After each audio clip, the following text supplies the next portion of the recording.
imvukira zo muri komine Kiganda intara ya Muramvya baratunganije inama yahuje abavuka muri iyo komine mu ntumbero yo kurabira hamwe icokorwa mu guteza imbere iyo komine. Ndayo Siriye Sibomana arongoye inama mpanuza jambo ya komine Kiganda mu ijambo ryiwe yamenyesheje ko komine Kiganda yabaye umugwa mukuru w'ibwami ari naho habereye amasezerano y'agahotoro ndetse ni naho habonetse bihome uwiguze umwami Mwezi Gisabo. Yongeye aragaruka ku vyatandukanije amazone agize iyo komine. Iyo nama yarangiye hatanzwe ivyiyumviro bitandukanye vyo guteza imbere iyo komine. Je nayicaye hamwe ndiyumvira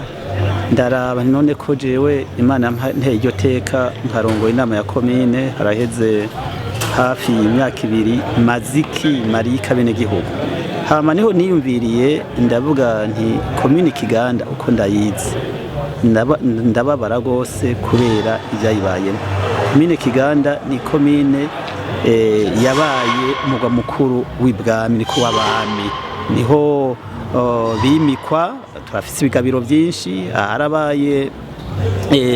harabaye amasezerano y'agahotoro yabereye muri komine Kiganda uwiguze igihugu agapfa mu kibanza akaba incungu y'igihugu ya mbere bihome avuka muri komine nta kuntu rero ejo ntakironge komine nobo ico nitirirwa niko kwiyumvira ntikintu ca mbere no kwegeranya abantu tukayaga harabaye ivyatandukanije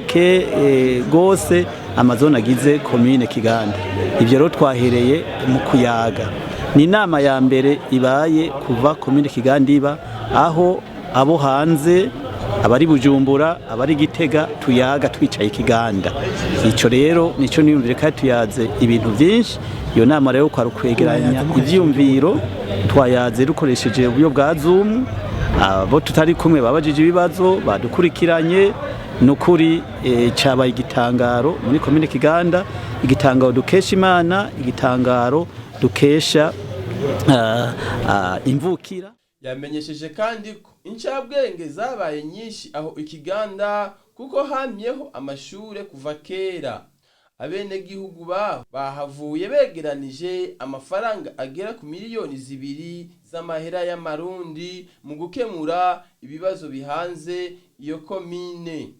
Tubanza tukanababwira yuko uravye komine Kiganda mukahise ni komine yarutse amashuri kuva kera. Incabwe zabaye nyinshi kubera paruwasi ya Kiganda. Ndananezerewe gose uko turiko turayaga dusozera hari ikibazo c'intebe ikibazo c'isima abene gihugu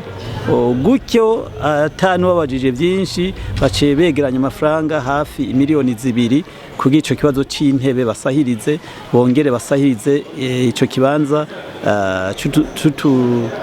twasugumwe ku mashuri. Hama twateye akamo abari hanze abatashitse nga kugira babandanye bagira ico baterereye. Twanagize kandi komite izokurikana ivyo bintu ko muri kahise twasanga abantu baterera ugasanga abariko barabitunganya ntibitomotse neza. Mugubu uye mwabonye ko twaciye tugira komite irongowe n'umwanditsi akaba n'umukomisere Deo Hakizimana ni warongo iyo komite izokurikirana ibintu twashitseko muri inama ivyo twiyemeje kugira Kiganda tuyahangiro ko mu kwezi kwa 6 tuzogaruka ngaha turabe intambwe zo batugezeko kugira cyo dutera n'indi ntambwe kuko Kiganda ifise ibyiza byinshi byo kurata bayaze byinshi biyemeje byinshi kunagura amabarabara biyemeje byinshi kubaka amahoteli eka ni inama yabaye yakaboneka rimwe. Byabonetse ko harimo kurabira hamwe ibyaranguwe nibiki mwasanze bimwishima ngara muri komine Kiganda. Twishimiye byinshi kuko kuva uburongozi bushasha butanguye twishimiye byinshi cyane kubera twasanze Mr. dufise ari inkerebutsi yaranguye ibintu byinshi mu byerekeye amashuri mu byerekeye guhuza bene gihugu no kubanywanisha. Eka twabonye yuko Kiganda y'uyu munsi atari yejo tuvuye. mwamuhaye amanota mumuhangaye kwijana jewe iyo ico kibazo mu kibaza bene igihugu muga jewe nkurongo inama ya komine ndashobora kumuha amanota 99 n'ibice 5 kwijana kuvyamaze kurangura ivyo komine yamushinze nkubu yatwiye ko mu gatabo bahashize abatwaro abene igihugu bajya kanyama keza amabarabara barayasukuye yatwiye ibiti bamaze gutera ni byinshi eka ikomine irakaka ubu ndetse na nyine cubahiro mukuru w'igihugu Sebarundi aheruka kugendera iyi komine kandi nawe nyine yanezerewe yarabonye yuko mugabo haragahaze ibibanza by'iratiro dukwiye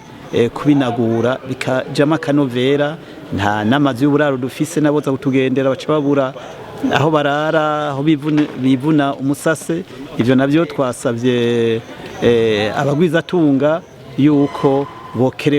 bokerebuka twaraba abandi batutangiye imbere natwe ivyo bibanza vyiza by'uburiro by'amahoteli abagwizatunga batwemereye ko bagiye kubishiraho twanonse dufashe kuzohuza komine yacu ya Kiganda n'izindi komine zo kuyisi ndetse nagenda abwiye yuko ushanzwe arongora imvukira abarundi baba hanze twita diaspora avuka ngaha muri komine Kiganda byo byose ni byiza turata muri komine Kiganda kandi tuzovyaza umusaruro ukomeye nakahe kamo mwotera abandi bavuka komine batashoboye kuza mwari ikigo cy'uno munsi irgaye kwa rukugeza babonye ko bishoboka bimve ati ntibishoboka burya nishaka burya gutera kamo abantu sumunwa ubatera kamo n'ibikorwa babonye ko bishoboka twumvikanye yuko tugiye kugira inama n'abagwizatunga kuko turafite abagwizatunga benshi ngaho Kiganda bagisinba ko bakwega amaguru barico no kwita mu gifaransa septique ntibavyumva ko vyoba ubabonye ko bibayeho twasavye umushinga ntitwa Charles abegereye cyane n'umfasi nitwa Peggy n'usanzwe arongoye shamwe Sodicom kugira batwegeranye twaze tuyagira Bujumbura tuyagira Gitega itariki zitandatu z'ukwezi kwa gatandatu umunsi nyene haba y'amasezerano y'agahotoro duhurira Kiganda turabe intambwe tugezeko turabe n'intambwe yejo hazi uko twiyahisanga ihangiro yuko mu mwaka wa 2030 umunyakiganda wese abaho sindongozi gusa azovuga ati hari ico nakoreye abene gihugu twaramaramaye turabazwa cyane n'ibyabaye muri kahise aho abene gihugu usanga hariho umuntu